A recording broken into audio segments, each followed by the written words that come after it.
Episode की शुरुआत में हमें रुकिया दिखाई जाती है, जिसे अब तक पता चल चुका था कि ये बंदा असल में गिलियन क्लास हॉलो है, जिसे उसकी स्पेशल एबिलिटीज की वजह से एस्पाडास के बीच जगह दी गई थी। मगर अभी भी रुकिया को उसकी स्पेशल एबिलिटीज के बारे में पता नहीं चल पाया था, तो नाइन उसे अच्छे टीचर की तरह समझाने लगता है कि मैं जिस भी हॉलो और शिनिगामी को खाता हूँ उसकी सभी एबिलिटीज मुझ में समा जाती हैं। जो बात सुनकर रुकिया की टेंशन और भी ज्यादा बढ़ जाती है, क्योंकि उसे समझ आ चुका था कि ये मॉन्स्टर काफी स्पेशल है जो हॉलोज और शिनिगामीज को डिवावर करके इन्फिनिटली इवॉल्व हो सकता है। तो अब इस मॉन्स्टर को जल्द से जल्द खत्म करना होगा, वरना ये मॉन्स्टर तीनों दुनियाओं के लिए खतरा बनने वाला है। जिसके बाद रुकिया हमला करने के लिए रेडी होने लगती है, मगर नाइन काफी ज्यादा चालू है, जो लेडी के इरादों को भांपते हुए अपनी रियल फॉर्म को धारण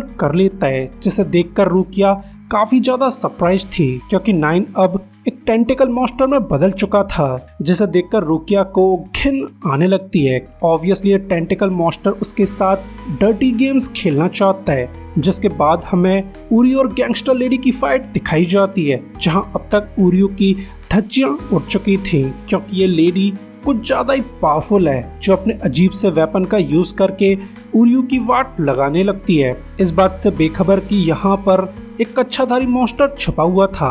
वेल ये बंदा नेल का भाई पाश्चे है, जो नेल को ढूंढते हुए यहाँ तक पहुँच चुका था, मगर अब वो कैसे भी करके यहाँ से भागना चाहता है, क्योंकि उसकी नज़र में गैंगस्टर लेडी बहुत ज़्यादा पावरफुल थी, जो जल्द ही उरियो को ख़त्म कर डालेगी।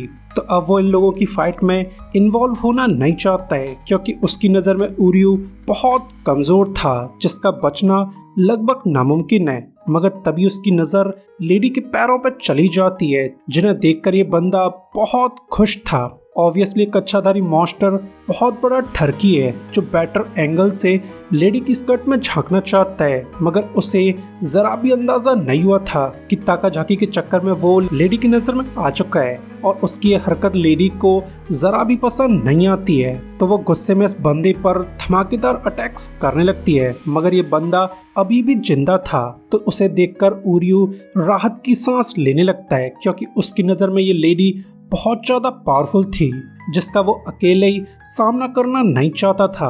मगर इस सब से लेडी पर जरा भी फर्क नहीं पड़ता है, जो इन दोनों पर ही धमाकेदार अटैक्स करने लगती है, जिससे ये लोग भागने पर मजबूर हो जाते हैं। साथ ही उरियो ठरकी से सवाल करने लगता है कि आखिर तुम यहाँ पर क्या कर रहे हो, जिस पर ठरकी उसे समझाने की कोशिश करने लगता है कि असल में हमारी बहन नेल तुम्हारे दोस्त इचिगो के साथ भाग चुकी है, जिस वजह से अब हम नेल को ढूंढना चाहते हैं। मगर उनकी बातें पूरी हो पाती उससे पहले लेडी दोबारा से अटैक्स करने लगती है, जिससे मजबूर होकर उरियो को उसका सामना करना पड़ता है। मगर ठरकी कुछ ज्यादा ही बहादुर है, जो उरियो को हटाकर सामने आ जाता है। सरप्राइजिंगली लेडी के अटैक्स का उस पर जरा भी असर नहीं होता है, जो सब देखकर उरियो और लेडी काफी ज्यादा हैरान थे।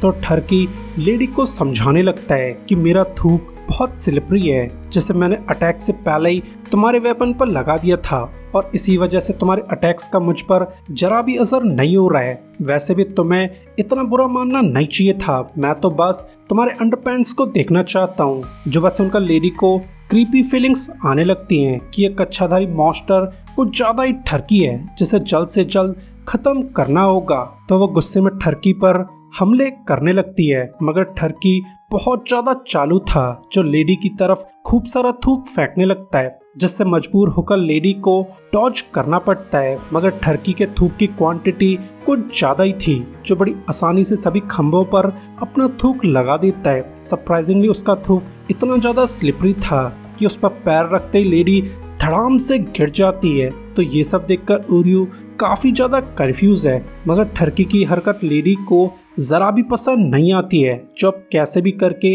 इस कच्छाधारी मॉन्स्टर को खत्म करना चाहती है। तो वो गुस्से में रियल फॉर्म को धारण करने लगती है, जिसे देखकर ये लोग काफी ज्यादा हैरान थे, क्योंकि अब लेडी पूरी तरह से बदल चुकी थी। साथ ही इन्हें क्रीपी फीलिंग्स आने लगती है कि मानो वो बहुत बड़ी मुसीबत में पड़ने वाले हैं, क्योंकि रियल फॉर्म को धारण करती लेडी की पावर्स कई गुना बढ़ चुकी थी, जो अपने स्पेशल विंग्स का यूज करके इन पर धमाकेदार अटैक्स करने लगती है। तो उरियो और टर्की को मजबूरी में यहाँ से भागना पड़ता है, मगर उरियो इतनी आसानी से हार मानना नहीं चाहता था, तो वो अपने स्प्लिट बो का यूज करके अटैक्स करने लगता है। मगर लेडी के विंग्स पर लगे हुए ब्लेड्स कुछ ज्यादा ही पावरफुल थे, जिनकी वजह से उरियो के अटैक्स का लेडी पर जरा भी असर नहीं पड़ता है, जिससे ये लोग दोबारा से पिंच में पड़ चुके थे।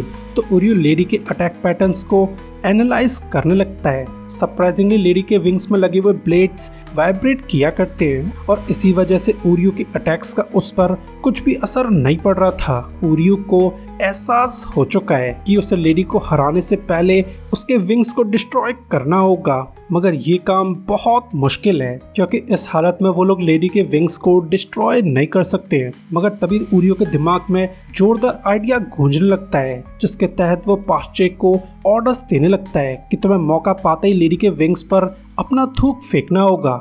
जो बात सुनकर पास्चे काफी ज्यादा कंफ्यूज था, मगर फिर भी वो उरियो की बात मानकर जोरदार तरीके से थूक फेंकने लगता है। मगर इस समय उससे कुछ ज्यादा ही जोर लग चुका था, जिससे उसका थूक निकलने के बजाय धमाकेदार पात निकल जाता है, जिसे मारने के बाद पास्चे काफी ज्यादा शर्मिंदा था। और इतना ही टाइम लेडी के लिए काफी है, जो मौका मिलते ही इन लोगों पर धमाकेदार अटैक्स करने लगती है। सरप्राइजिंगली गैंगस्टर लेडी अपने फेदर ब्लेड्स को डिटैच करके अटैक कर सकती थी, जिससे इन लोगों की टेंशन और भी ज्यादा बढ़ जाती है, क्योंकि अब उरियो को अटैक करने का मौका भी नहीं मिल रहा था। तो उसे मजबूरी में पास्चे को लेकर यहाँ से भागना पड़ता है। साथ ही उसे एहसास हो चुका था कि लेडी के विंग ब्लेड्स डिटैच होने के बावजूद वाइब्रेट कर सकते हैं। तो उरियो कुछ सोचकर पास्चे की लंगोट में अपना तीर मार देता है, जिससे पास्चे उड़ता हुआ रूम से बाहर जा चुका था। ऑब्वियसली उरियो की नजर में पास्चे एक डिस्ट्रैक्शन है, जिसे दूर भेजकर वो फाइटिंग पर ध्यान देना चाहता है। और फिर इन लोगों के बीच तगड़ी फाइट चालू हो चुकी थी, मगर लेडी के अटैक्स कुछ ज्यादा ही पावरफुल थे, जो बड़ी आसानी से उरियो पर भारी पड़ने लगती है। इस बात से बेखबर कि उरियो असल में एक बैटल जीनियस है, जो उससे लड़ने के बजाय उसके अटैक पैटर्न्स को एनालाइज करना चाहता है। जल्द ही उरियो को समझ